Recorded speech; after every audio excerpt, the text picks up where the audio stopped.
అందరికీ నమస్కారం, శుభోదయం. Welcome to profit master. ఇవాళ 22 ఫిబ్రవరి థర్స్డే. ఇంటర్నేషనల్ మార్కెట్స్లో పర్ఫార్మెన్స్, అలాగే మన మార్కెట్స్ మీద ఇంపాక్ట్ ఒకసారి చూద్దాం. Nikkei all time high hit చేసింది. 1989 ఆల్ టైమ్ హైని బ్రేక్ చేసి ముందుకు దూసుకుపోతుంది నికాయ్. యాజ్ ఆఫ్ ఇప్పుడు కూడా 1.5% గెయిన్స్తో 38,823 పాయింట్స్ దగ్గర. సో పటిష్టమైన గెయిన్స్ మనం నికాయ్లో చూస్తున్నాము. మెయిన్గా కార్పొరేట్ ఎర్నింగ్స్ పటిష్టంగా ఉండడం, ఇన్వెస్టర్ ఫ్రెండ్లీ మెజర్స్ దీనికి ప్రధానమైన కారణంగా చెప్పుకోవచ్చు. మిగిలిన వాటిలో కాస్పీ 0.5% మేర లాభాలతో ట్రేడ్ అవుతుంటే హాంకాంగ్, షాంఘై కొద్దిగా బలహీనంగా కనిపిస్తున్నాయి. అమెరికన్ మార్కెట్స్లో నాస్డాక్ 0.25% పైగా నష్టాలతో ఉంది. S&P 500 అండ్ డౌ జోన్స్ రెండు కూడా నష్టపోయాయి, లాభాల్లో ముగిసాయి. నిన్న ఆయిల్ $83 దగ్గర బ్రెంట్ క్రూడ్ ట్రేడ్ అవుతోంది. గోల్డ్ పరంగా $2,036 దగ్గరే ఉంది. నిన్న మేజర్గా మార్కెట్స్ కొద్దిగా పతనం అవ్వడానికి కానీ, లేదంటే మార్కెట్స్ కొద్దిగా నెగిటివ్ వ్యూ తీసుకోవడానికి కానీ ఫెడ్ మినిట్సే ప్రధానమైన కారణం. Fed officials expressed caution about lowering rates two quickly at last meeting. So గత మీటింగ్లో వాళ్ళు ఏమేమి మాట్లాడుకున్నారు ఫెడ్ అఫీషియల్స్ అనేది ఆ మినిట్స్ కాపీ బయటకు వచ్చింది. దాని సారాంశం ప్రకారం ఆవేశపడి వడ్డీ రేట్లు ఇప్పటికిప్పుడు తగ్గించాల్సిన అవసరం లేదు అన్నది దాని సారాంశం. అంటే ఇప్పటికిప్పుడు వడ్డీ రేట్లు తగ్గవు అన్న ఒక సంకేతం కూడా మనం ఇక్కడ దాన్ని భావించాల్సిన అవసరం ఉంటుంది. అందువల్ల అంటే ఇమ్మీడియట్గా వడ్డీ రేట్లు యూఎస్లో తగ్గకపోవచ్చేమో, అంత ఆవేశపడి వడ్డీ రేట్లు తగ్గిస్తే మళ్ళీ దాని క్యాస్కేడింగ్ ఎఫెక్ట్స్, అంటే దాని తదనంతర పరిణామాలు ఎక్కువగా ఉంటాయి, దాన్ని భరించాల్సిన అవసరం ఇప్పుడు ఏముంది అనే వ్యాఖ్యలని, అన్న అభిప్రాయాలని ఫెడ్ అఫీషియల్స్ అందరూ వెలుబుచ్చిన తరుణంలో ఈ వార్తలు ఏదైతే ఈ మినిట్స్ కాపీ బయటకు వచ్చిందో దాని తర్వాత దాని ఎఫెక్ట్ వల్ల నిన్న మన మార్కెట్స్ మీద కూడా కొద్దిగా ఇంపాక్ట్ కనిపించింది. వరుస 6 రోజుల లాభాలకి నిన్న బ్రేక్ పట్టడం మనం చూసాం. Most fed officials flagged risks of cutting rates two quickly. Officials agreed borrowing cost likely at peak but the exact timing of first rate cut unclear. So మొట్టమొదటి రేట్ కట్ ఎప్పుడు ఉంటుంది అన్న దాని మీద ఒక స్పష్టత లేకపోవడం కూడా దీనికి ఒక మేజర్ రీజన్, మార్కెట్స్ కొద్దిగా నెగిటివ్గా ఎఫెక్ట్ అవ్వడానికి. స్పెసిఫిక్ స్టాక్స్ పరంగా చూస్తేనేమో promoter Lunolux is likely to sell 12% stake in Eureka Forbes through block deals. నిన్న కూడా మనం మాట్లాడుకున్నాం. సో పెద్ద కంపెనీస్ అన్ని కూడా, ప్రైవేట్ ఈక్విటీ కంపెనీస్ అన్ని కూడా, MNC కంపెనీస్ అన్ని కూడా ఇండియాలో వాటాలు అమ్ముకుంటున్నాయి మెల్లగా అని. సో ఇప్పుడు మరొక పెద్ద కంపెనీ వాటాలు అమ్ముకుంటుంది, అది కూడా మెజారిటీ స్టేక్స్ అమ్ముకుంటున్నారు. చిన్నది 1%, 2% కాదు, మెజారిటీ స్టేక్స్ అన్ని కూడా అమ్ముకునే పరిస్థితి మనకు కనిపిస్తోంది. దేవ్యాని ఇంటర్నేషనల్లో ఇది కూడా ఒకటి. రెస్టారెంట్స్ వీళ్ళు కూడా ఎంటైర్ స్టేక్ని పూర్తిగా విక్రయించి సొమ్ము చేసుకుంటున్నారు. హోమ్ ఫస్ట్ ఫైనాన్స్, ఎందుకంటే దీపం ఉన్నప్పుడే ఇల్లు చక్కబెట్టుకోవాలి అనేది మన పెద్దలు మనకు చెప్పిన మాట. సో మార్కెట్స్ బాగా పీక్లో ఉన్నాయి, ఉత్సాహం పెళ్ళుబిగుతోంది, అందరూ రొమ్ము మిరగ తీసుకొని మార్కెట్స్లోకి వస్తున్నారు. మ్యూచువల్ ఫండ్స్ రికార్డ్ బ్రేక్స్ చేస్తున్నాయి సిప్ పద్ధతిన. AUMs చాలా స్ట్రాంగ్గా ఉన్నాయి. రీటైల్ ఫ్లో విపరీతంగా మార్కెట్స్లోకి ఉంది. కొత్తగా డిమాట్ అకౌంట్స్ విపరీతంగా ఓపెన్ అవుతున్నాయి. అంత పిక్చర్ అంతా కూడా ఎక్కడ చూసినా రోజీగా చాలా కలర్ఫుల్గా కనిపిస్తుంది. సో ఇలాంటి తరుణంలోనే మార్కెట్స్లో నుంచి బయటపడాలి అనేది వాళ్ళు నేర్చుకున్న పాఠం. సో దానికి తగ్గట్టుగానే వాళ్ళ వ్యూహాలకు తగ్గట్టుగా సిద్ధం చేసుకుంటున్నారు. సో వాళ్ళు అమ్ముతున్నారంటే ఎవరో ఒకరు కొంటున్నారు కాబట్టి వాళ్ళు అమ్ముతున్నారు. సో ఈ ప్రైస్లో కూడా, అంటే ఇప్పుడు నేను ఒక స్టాక్ ₹20 కొని ₹50 అమ్మేశానంటే నాకు ఆ ₹30 ప్రాఫిట్ ఎక్కువ, నేను ఓవర్ ప్రైజ్డ్ అనుకుంటాను. బట్ ₹50 కొనేవాళ్ళు మేబీ అది ₹100 కావచ్చేమో అన్న ఉద్దేశంతో, 50 చీప్గా దొరుకుతుందన్న ఉద్దేశంతో వాళ్ళు కొంటారు. అంటే అటు బయ్యర్ స్ట్రాంగ్గా ఉన్నారు, సెల్లర్ కూడా అదే. బయ్యర్ ఎగ్జూబరెన్స్ ఎక్కువ ఉంది, బయ్యర్ ఇంకా పెరుగుతున్న ఆందోళన అన్న అతి ఉత్సాహం వాళ్ళలో ఉంది. సెల్లర్ ఇక చాలే అన్న ఉద్దేశంతో వాళ్ళు ఉన్నారు. సో ఏదైనా రెండింటికి మధ్య ఆ సారూప్యత ఇంకా కొనసాగుతోంది. కాబట్టి మార్కెట్స్లో డబ్బులు వస్తూనే ఉన్నాయి. సో స్టాక్స్ కూడా ఆ ప్రైస్ పెట్టి మనం కొంటున్నాం. Home first finance insurance regulator IRD has granted a corporate agent composite license. Okay, Apollo Microsystems has received sanction for a term loan of 110 crores from State Bank of India.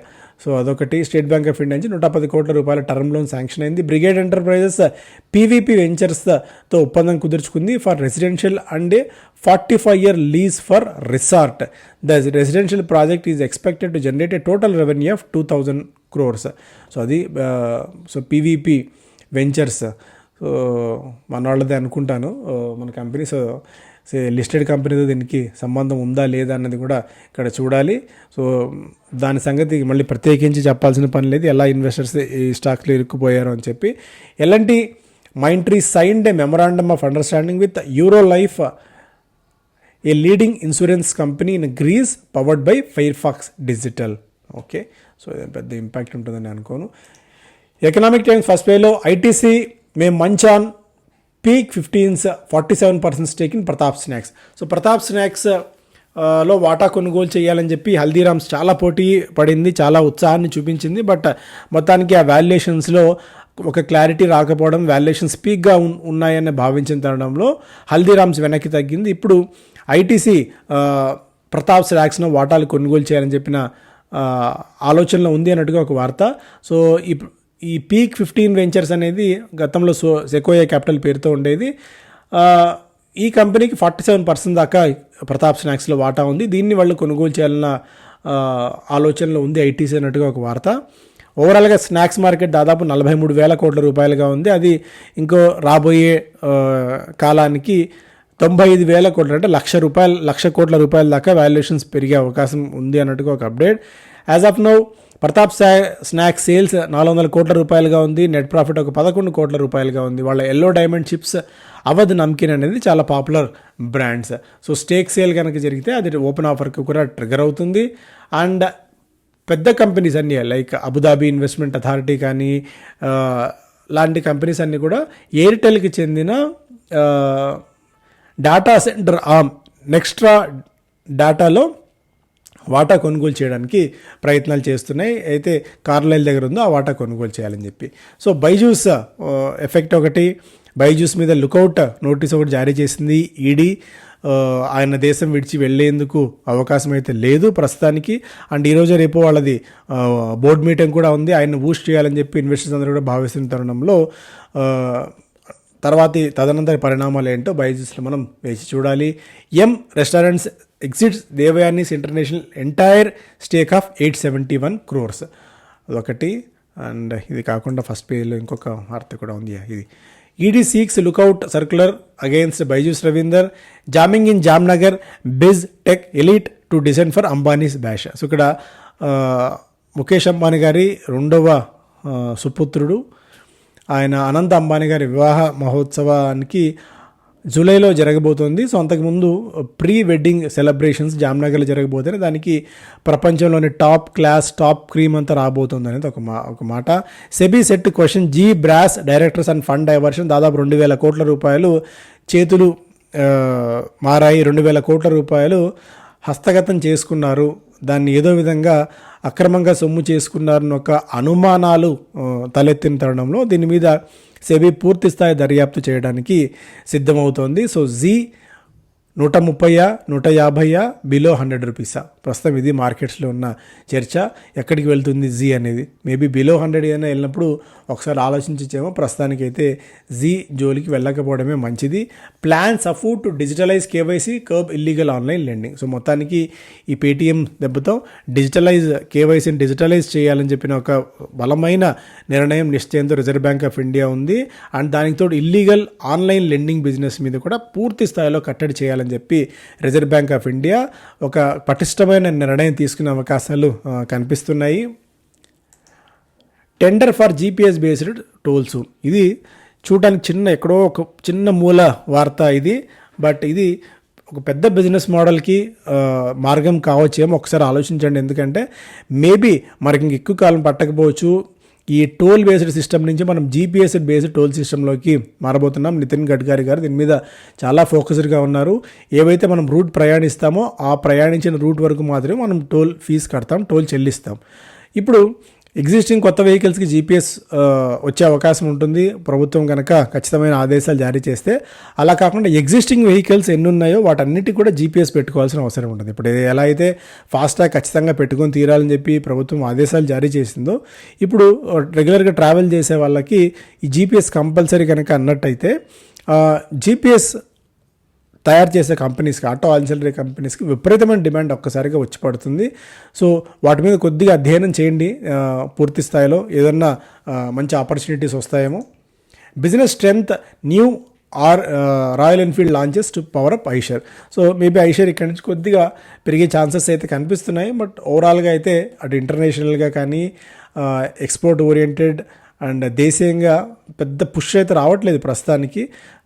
But 10 year average వాల్యుయేషన్స్తో పోలిస్తే 27 PE దగ్గర ఉండేది, ఇప్పుడు 25 PE దగ్గర trade అవుతుంది.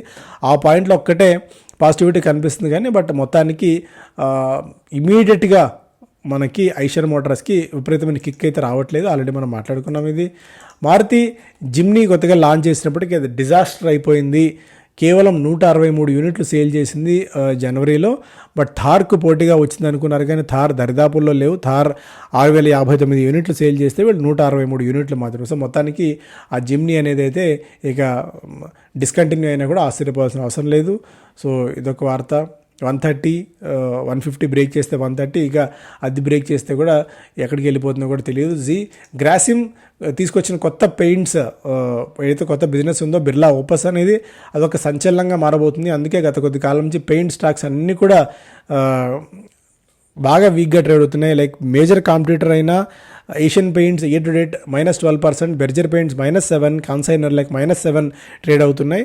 So once కనుక గ్రాసిమ్ రంగంలోకి దిగితే huge competitive pricing ఒకటి, అండ్ ఆల్రెడీ వాళ్ళకున్న ఎగ్జిస్టింగ్ నెట్వర్క్ ఉన్న తరుణంలో గ్రాసిమ్ దీన్ని అడ్వాంటేజ్గా తీసుకుంటుంది అనేది ఒక మాట. సో మొత్తానికైతే ఈ పెయింట్స్ ఇండస్ట్రీలో ఒక రెవల్యూషన్ చేంజెస్ రాబోతున్నాయి. బిజినెస్ స్టాండర్డ్ ఫస్ట్ పేజ్లో Hero losing speed in rural 2-wheeler race, ఆశ్చర్యకరమైన అప్డేట్ ఒకటి. జాటో డైనమిక్స్ అన్న కంపెనీ రివ్యూ చేసిన దాని ప్రకారం హీరో షేర్ 2-wheeler మార్కెట్లో అండ్ రూరల్ మార్కెట్లో 40.4 నుంచి 33.3% గత 5 ఏళ్ల కాలంలో పడిపోయింది అనేది ఒక అప్డేట్. అందుకు తగ్గట్టు బజాజ్ ఎలక్ట్రానిక్స్, టీవీఎస్ లాంటివి చాలా స్ట్రాంగ్గా గ్రో అవుతున్నాయి.